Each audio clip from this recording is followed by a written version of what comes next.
It's somewhat typical that the Mayor started his answer by blaming somebody else, because that's what he does all the time, and some of us are sick to death of it. Susan Hall exposes Sadiq Khan's team, leaves them scrambling for answers. You're not going to believe what just happened. In a heated exchange that's already going viral, Susan Hall, the Conservative candidate for London Mayor, went straight for Sadiq Khan's team, and let's just say, they weren't ready for it.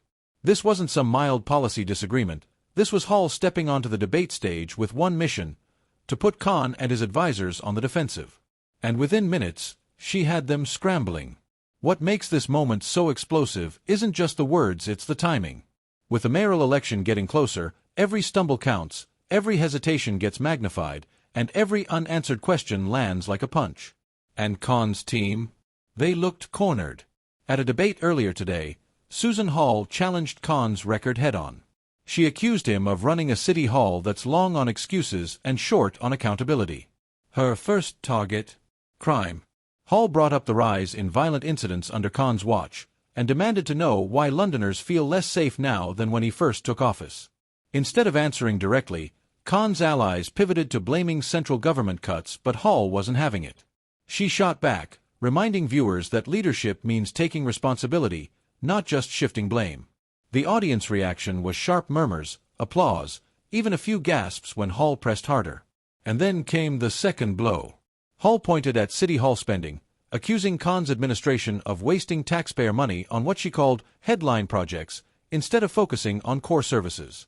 When Khan's team tried to interject, Hall cut them off with a simple but devastating line. Londoners don't want excuses. They want answers.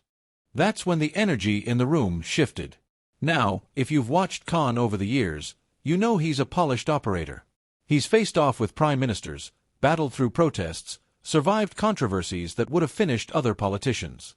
But here's the thing: this moment wasn't about Khan himself, it was about his team. The people around him, the ones meant to shield him, to provide those sharp responses. They froze. They looked rattled. And in politics, optics matter. Looking unprepared can sometimes do more damage than saying the wrong thing. Reactions came in fast. One Conservative insider told reporters, this was Hall's strongest showing yet.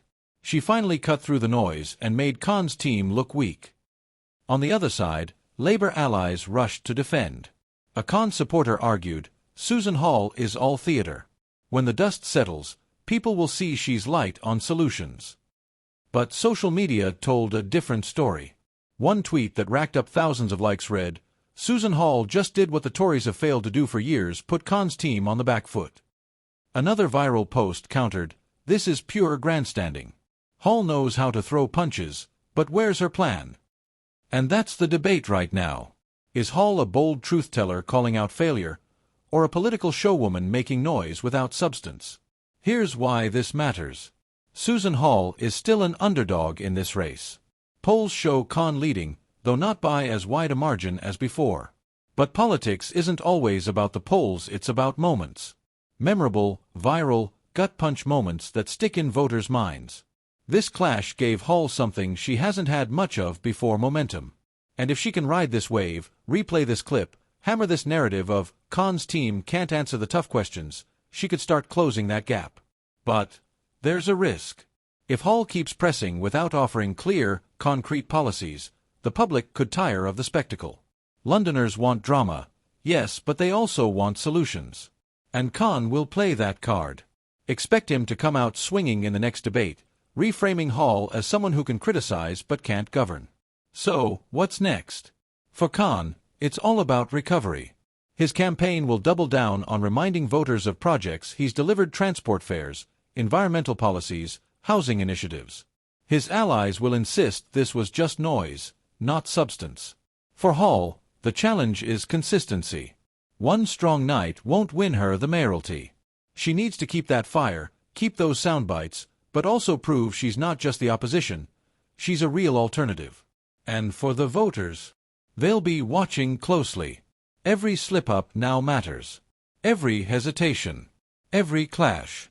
Because trust in politics is fragile, and in London right now, it's hanging by a thread.